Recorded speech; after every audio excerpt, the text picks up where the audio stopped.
Ladies and gentlemen, everyone around and in between, it is Debate Sensei NFA LD edition, where we talk about things relevant to competitive debate for the National Forensics Association.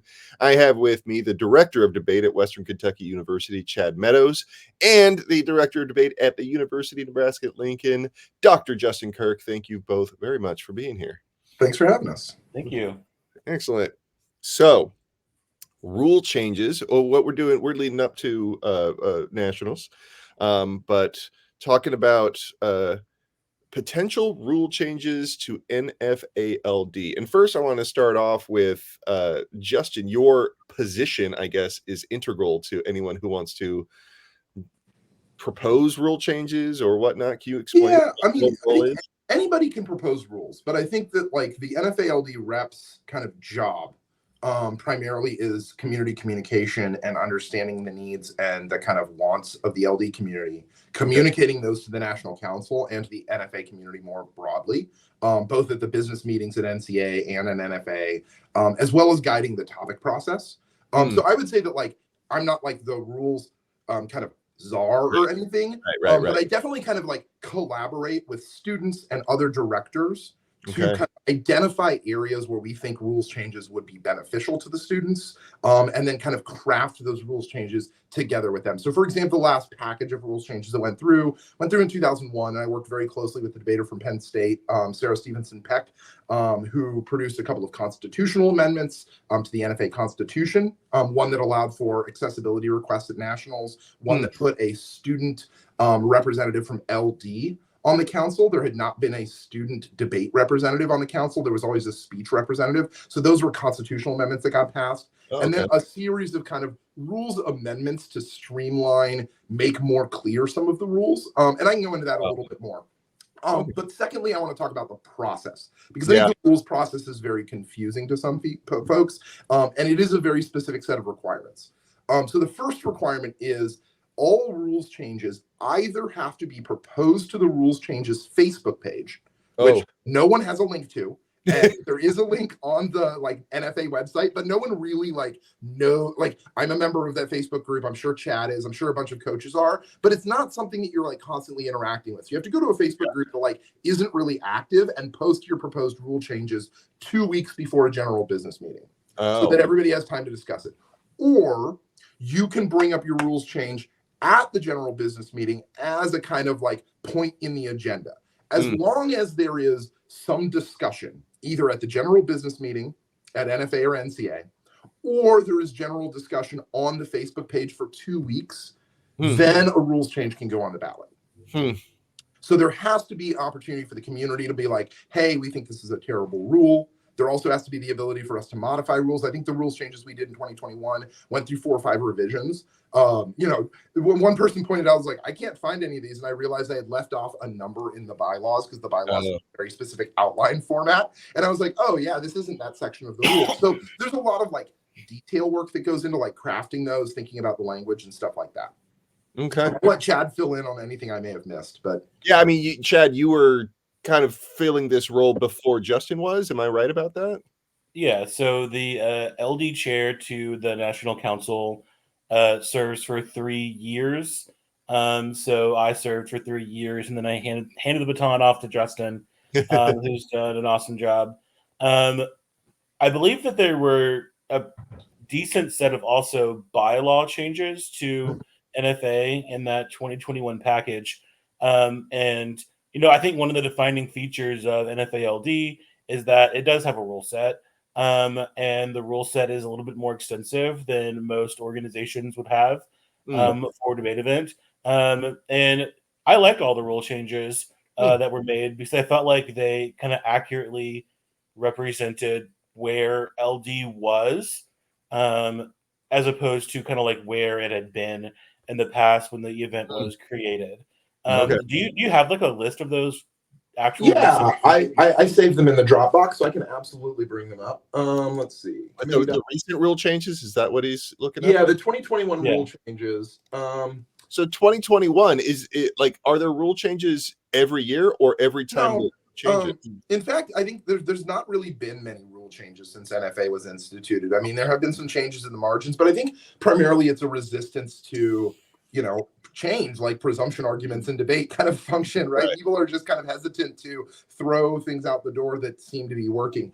So we did those 2 constitutional amendments, and then there were a series of other bylaw changes. The first major one was to remove a bunch of normative language from the NFALD rules. Language that like directed students to be cordial or to be nice or to communicate in a kind of like, a civil manner. And as we know from a lot of rhetoric research, civility, decorum, respectability politics are often used by cisgendered and white judges to engage in kind of anti-Black and anti-queer and anti-trans practices in the debate space. And so one of the biggest feedbacks I got from students were they were tired of hearing from judges when they would read critical arguments, this isn't civil, or you're being mean in debates, and losing debates because of a question of their tone or their style. And I think that those are things that debate has moved past and should be rejecting wholesale as kind of part and parcel of kind of biased and problematic thinking. So that was like set 1. Right.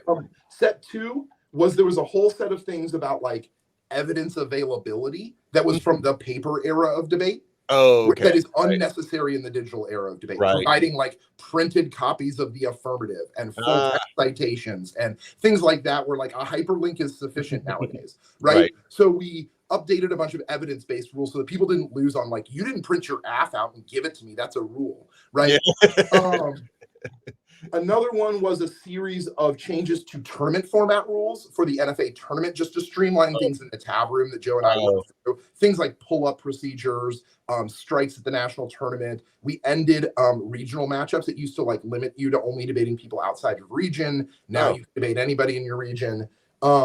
We moved the topic process back from January, February to May, June. Which, if you know anything about the debate schedule, January, February is not fun for debate coaches. And writing a topic paper and managing a topic process in the middle of the beginning of the spring semester was a nightmare. Chad experienced that nightmare. I experienced it once and was like, never doing this again. So we moved it to May, so it's after the national tournament, so people can like write their papers in peace and not the weekend of the Gorlock. The last proposal did not get adopted, and this was kind of my kind of pet project as NFALD chair, which was to fundamentally change the time structure of NFALD. And I think Chad and I have kind of brought this up in the past. I'm happy to turn it over to Chad for a minute to kind of talk about some of the problematic features of the time structure of NFALD. But as a premise, I will just forego this by saying NFALD times are basically high school LD times plus 2 minutes in the 1 AR. That's literally it. They didn't like try to create a new set of times. They just copy pasted the high school LD format in and then added a couple minutes to 1 AR for some balance. But that created different problems because high school LD is not NFALD. Right. What would you say about the times, the changes as far as the rules, Chad? So I guess you could kind of start with like the problem.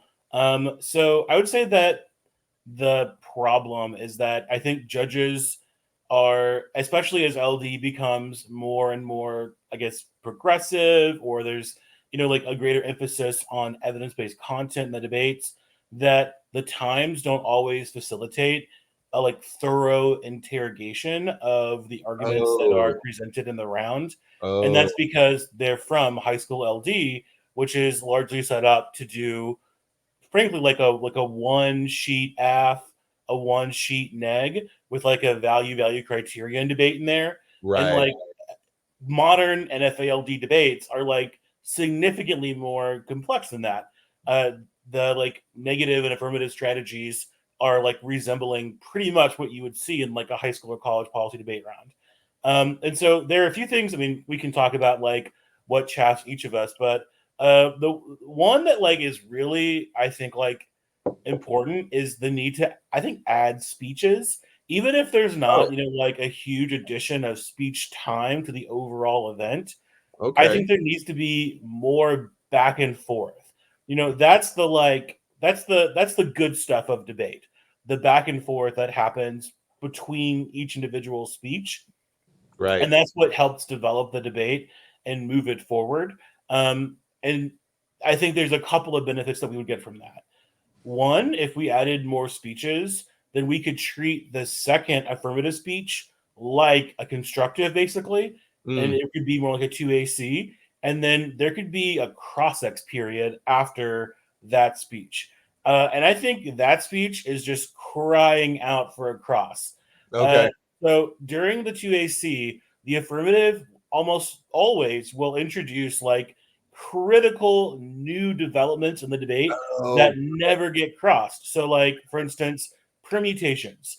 No one ever has to explain their permutation. No one ever has to sort of like spell it out in more sort of like pragmatic or real terms, right? Like you may just get perm do both, like those 3 words in the 2AC, and we never really get kind of like an interrogation of that. All of the counter interpretations that are presented on all theory arguments by the affirmative never get interrogated. That's anything as simple as just the counter interpretation on T down to in a like a critique aft debate. The affirmative may offer a counter interpretation that proposes an almost wholly new model of debate, and that there's no chance for anyone to cross-ex that either.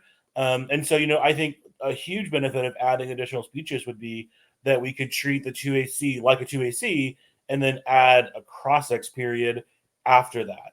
The next thing is that I think like I would really like there to be at least 3 negative speeches.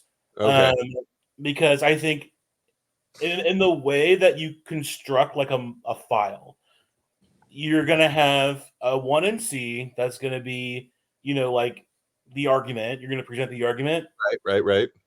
Then you're going to have, like a second set of like arguments that are going to solidify the pieces of the argument. So, like our uniqueness wall, our link wall, our impact arguments, and then you're going to develop the impacts further, right? You're like, the impact turns the case, the impact outweighs the case, right?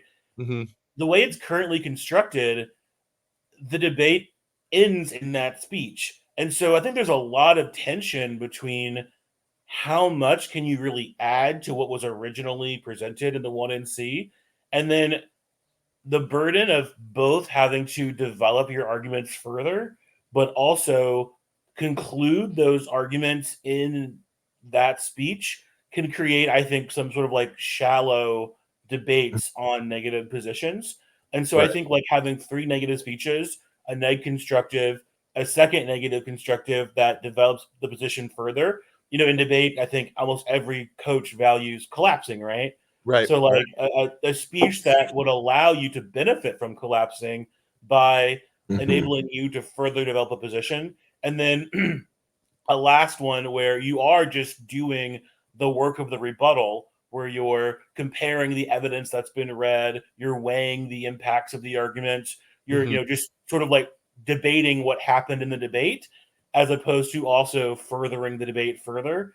I think is pretty important. And then the last thing is the 3-minute 2AR is just rough. I think that it's a pretty it can. I mean, I think like some students get really good at it, but if you kind of like make the analog between like policy and LD, it would be as if in policy the debate just ended after the 1AR, right? Yeah. Like how many 1ARs is the AF ahead? Like in most circumstances, the AF is just trying to like keep their head above water after the 1AR, right? And then it's even worse because it's such a short speech. There are some strategic things that you can't even do in the 1A in that speech, and you can't add new arguments in that speech either. So I mean, it's I think having a more balanced end of the debate in terms of the length of the speeches, I think would also be good. Yeah, adding one more speech to the negative seems like it would better fit the sort of constructive rejoinder rebuttal model that I tend to. I don't know. I tend to my students, and it kind of mirrors like in chess where you have an opening, mid game, and end game type of thing. So like you have to like smash the mid game together, with your end game, and so I can see how it just gets kind of fuzzy, even without being seeing a bunch of NFA LD rounds. I can just kind of imagine that. Now, is anyone officially discussing this? Like, is it on the Facebook? we proposed some time changes a couple of years ago, and the only rule change that didn't pass. And I made a pretty extensive effort to try and get people to both participate in an experimental tournament with these new time formats, as well as just kind of like produce survey data and some recordings of how these rounds went down.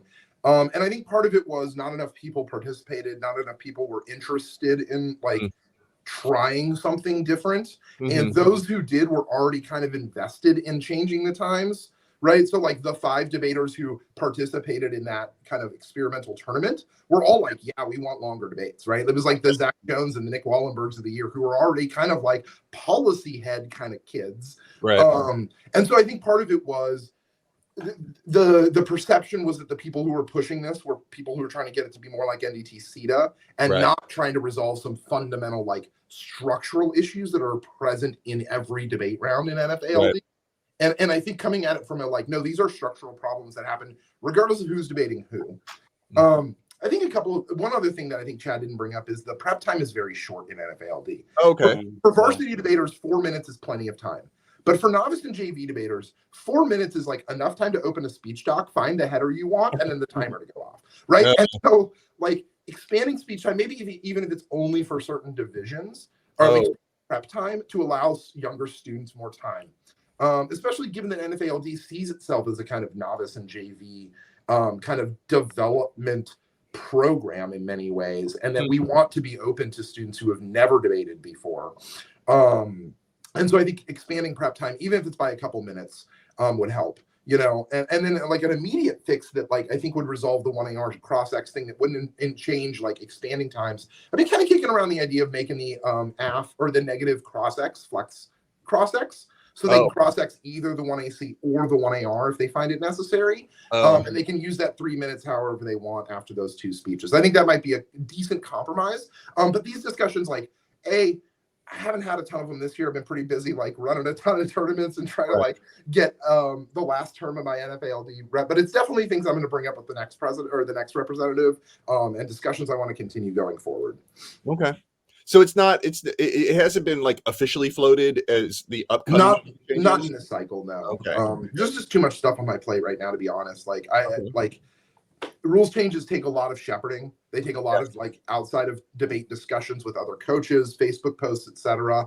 And it's one of the like 2 things that fell off my plate this year. So I'll make an effort next year to have a new rep, obviously. But I also think that part of it is getting people to buy into those discussions, because I feel like a lot of times people feel like discussions happen, rules changes are proposed, and they feel like they were left out of those discussions. Right. And part of it is like I want to like make clear to folks that like we don't ever try to pass anything under the hood. The rule changes that we passed in 2021 went through an entire year, not just 2 weeks of discussion. We discussed them both in November and April of the business meeting because I wanted to give people as much kind of contribution or investment in them as possible. Because I think like changing the bylaws and how our like system and our activity works is something that everybody should have buy-in for, you know?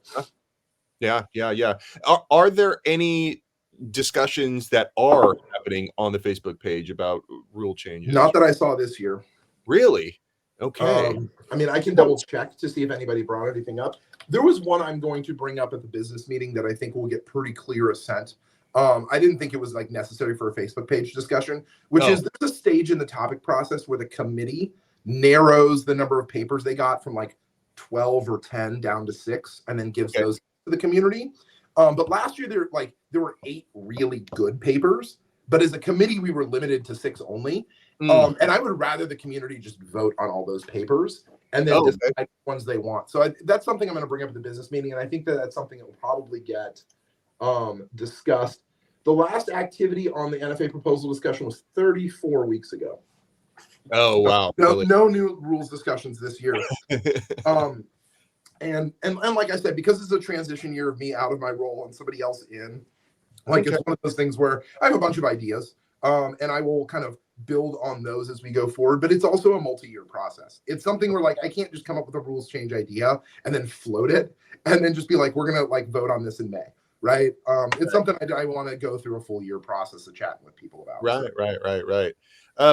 Chad, have you heard anyone in an unofficial capacity mentioning any rules changes, even no matter how ridiculous they may be, offering. Well, I don't know. I don't know how much in the weeds or how much trouble Justin wants to get in, but you did float a rule change, didn't you, about the synergy?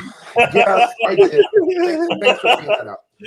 I didn't float a rule change. I more inquired about people's attitudes towards this. So this is the first year, I think, since NFALD was founded, that the two topics of NFALD and NDC-CETA were almost identical. Yeah. Now, they weren't identical. NFALD's got a much broader topic. It says role and number, and then NDT-CETA specifies 5 specific things you can do. So NDT-CETA is a little bit more narrow and specific on what you can do, but there was basically the exact same topic on the 2 circuits this year. And I just had a very honest question like, hey, this first year that I can remember, the 2 topics have been aligned.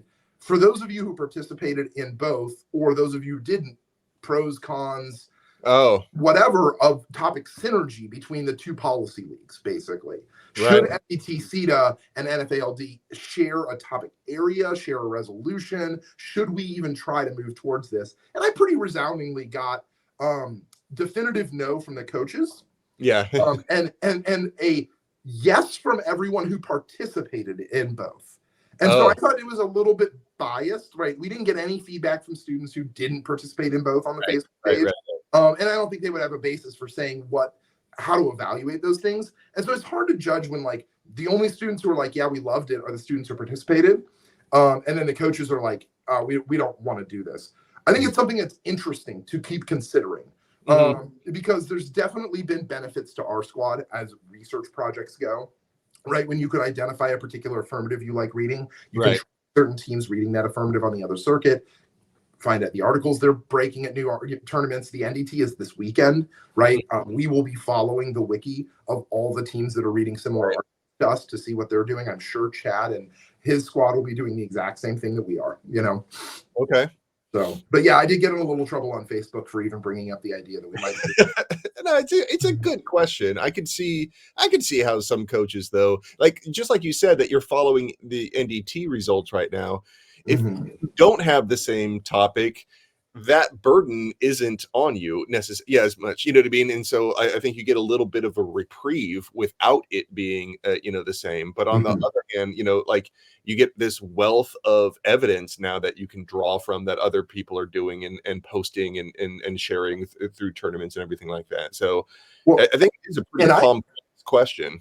And I'm completely sympathetic to a lot of the arguments that were made. And that was one of the reasons why I asked the question, is because as a larger squad with a lot of resources, like I have a particular perspective on that. Yeah. And I don't know how a squad of 3 or 4 students with one coach would perceive that. And so I really did have an honest kind of like, did y'all feel like this leveraged too much in favor of bigger squads who have more resources, et cetera? And it seems like it did. I can let Chad go in a second. I do think that there's a set of rule changes that I will start talking about next year that I think are important.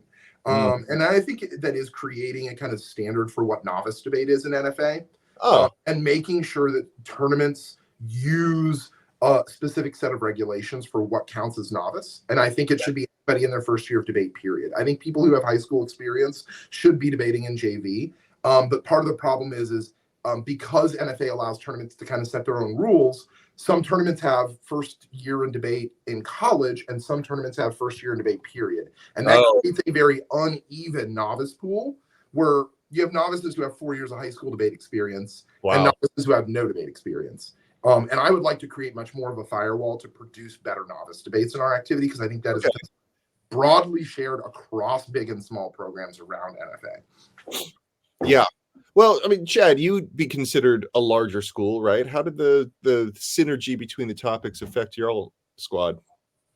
So I mean, I think our students really enjoyed it. I think us in North Texas were some of the more like robust, like switching back and forth between policy and LD and UNL as well, and going to policy tournaments. So I mean, our students would be like really in favor of it.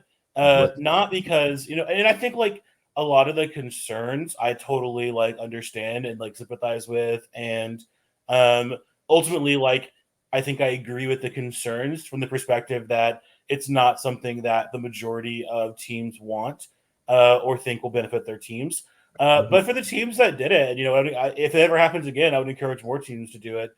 I think you get a lot of like benefits. Like, we were talking about how, LD debates can be super short, and there's, that sort of like lack of that. I think I forget what you called it. It was a very calm way of doing it. It was like introduction, rejoinder. Oh yeah, something. the constructive rejoinder rebuttal. Yeah, that's that calm scholarship stuff I don't get. I'm an econ major, but that process happening for our students in those longer debates didn't just benefit them from like we're stealing evidence from the policy community perspective. Right. It's like, no, like it was just like we were in debates where we were pushed to think more deeply about our arguments for a longer period of time. And so it like produced just like a greater awareness of the foundation of the argument. And to be honest, I would push back a little bit on like the idea that like it has to mean that people are just stealing from the policy community. Like we went to the Northwestern season opener. There's nothing on any wiki for LD or for policy debate, and we had a really good outcome. And so it wasn't taking stuff from the wiki. It was just using the stuff that we were going to use the next weekend at the WKU tournament at the policy tournament. And so I think that it was a benefit that it kind of like left over. And I get that maybe it shouldn't happen every year, but it'd be dope if it did happen some more. Yeah, I will say that Western Kentucky going to Northwestern definitely benefited Nebraska's scouting for the Western Kentucky tournament because we got to see what Western Kentucky was going to be reading on this topic. From like a scouting perspective, it definitely helped us a little bit. Yeah.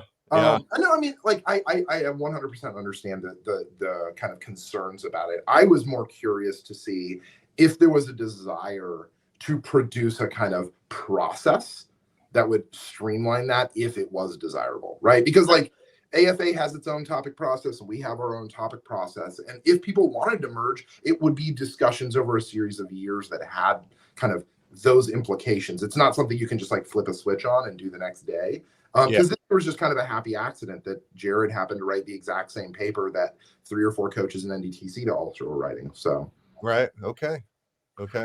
Have you heard any sort of off the wall proposals, even if they're just tongue in cheek or no chance of passing? Has there ever been or any rumors of rule changes? I know people have like joked about throwing out the rules. Oh, okay. Every time somebody like brings up like this is against the rules in NFA LD, I'm sure I've judged probably a dozen debates where somebody's like, well, we should probably just abolish the NFA LD rules, and I'm like, I don't know. So that's like usually like the pretty typical one. Okay. If there's like an abolish the rules argument, I don't know. I might be for it. I'm not a big fan of it. Well, I basically I just kind of think like rules are very challenging to implement without being super draconian. Yep. And I don't think LD is like willing to be. NFA in general is just like not a draconian league. Like as like Justin pointed out, like they don't do sort of like vetting for tournaments in an extensive sense to make sure they follow like really any rules. Like you don't have to do very much to count as like an NFA qualifier. And so in general, like NFA's like broad perspective is pretty laissez-faire. Yeah. And so like as a community enforcing rules, I feel like it's just really never works. You know what I mean? Like every rule gets broken. For the longest time, we had the rule to say your sources a particular way. Right. It was like say like the first and last name, the source, the qualification, the full date. And people just didn't do it. They didn't, they're just like, I am not going to. And judges were like, I'm fine that you're not going to. And everyone's just kind of like, okay. Or the speed rule. The fact that you couldn't do rapid fire or spread delivery. And then we show up in NFALD and like Chad's kids are reading 100,000 miles an hour. And I'm like, so who's going to enforce the speed rule? And Chad's like, nobody enforce the speed rule. And I was like, well, then why do we why is there a rule, right? Like, I mean, I assume that like, and I think now where we're at a place where like the speed rule doesn't exist anymore, the students are more willing to be like, hey, can we go slower in this debate? instead of having to like rely on a like I have to go to like you went fast, that's against the rules, you should lose, to more of a like let's negotiate what speed is best for all the debaters and judges in the room, as opposed to like leveraging that as a strategic weapon, right? Like I think that like the debates I've seen where speed has been negotiated prior to the debate between the debaters seems like a much better place for debate than using the rules as a hammer to be like you went fast, you should lose. Huh. I wonder if there's a way that like a more, not a formal process, but formal in the sense that like an expected, like a norm, that is like where you be able to negotiate your. We coach all of our debaters to ask the judge and the debater, what speed would you prefer in this debate? If I'm going too fast, please tell me to slow down. We can do conversational speed. We prepare arguments for both kinds of debate. Yeah. Because we don't want to be inaccessible to anybody, right? Some of the best coaches in the country prefer slower debates. And so when we debate in front of certain judges, we have slow versions of everything so that they aren't felt excluded or we're not kicking a judge just to win a debate, you know? I know a lot of tournaments have like judging philosophies that students can access and read and stuff like that. I'm starting to think like, what if there was debaters' philosophies that you can access before a round and then, you know, compare beforehand? That's an interesting, I don't know, just thought off the top of my head. But so I think you can put it on your wiki is, you know, one thing that we do. We have a student for access reasons who like just cannot do debates that are fast. Right. And they just put it on their wiki, and people are like super nice and accommodating about making sure. There's a student from there's like another student on the circuit that I know like debates need to be conversational from another school, and you know I think I don't want to speak for that student and their experience and the debates that I've judged. I think that things have been pretty negotiated in advance. I think it is a norm to like talk to people and see, you know, and in general, like I'm a big like this isn't that big of a thing. You know what I mean? Like there aren't that many people doing this. And so like we don't always need like rules and like procedures. Like we can just have conversations. Right. And figure things out together. And you know, and I think that's, you know, the best way to kind of do things. Much like we're having a conversation right now about these things. Right. All right. This conversation has been great. Thank you all so much for giving me a little insight on the ins and outs of like rules and rule changes and possibilities of how NFA LD is going to be different in the future. Good luck on at nationals. Thank you. And we will see you again in the future. Thank you so much. Have a good one, Jared. Bye.